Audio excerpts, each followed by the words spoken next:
ധന്യനായ മാർ ഇവാനിയോസ് പിതാവ് ഇപ്രകാരം നമ്മളെ ഓർമ്മിപ്പിക്കുകയാണ്. കുമ്പസാരം എന്നത് ആത്മാവിൻ്റെ കുളിയാകുന്നു.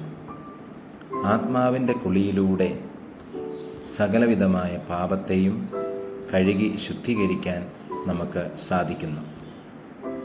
പിതാവ് പറയുകയാണ്, കുമ്പസാരിക്കാത്തവൻ ക്രൈസ്തവ സഭയാകുന്ന വൃക്ഷത്തിലെ ഒരു ഉണങ്ങിയ കൊമ്പ് പോലെ ജീവനില്ലാത്തവനാകുന്നു.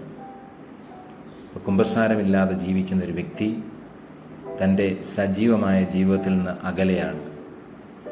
ഒരു നല്ല വൃക്ഷത്തിലെ ഉണങ്ങിയ കൊമ്പ് പോലെ ശുഷ്കിച്ചു പോകുന്നു. അതുകൊണ്ട് കുമ്പസാരമാകുന്ന കൂദാശയിലൂടെ നാം ഓരോരുത്തരും ജീവിതത്തെ നിരന്തരമായിട്ട് ശുദ്ധീകരിക്കേണ്ടതാണ്.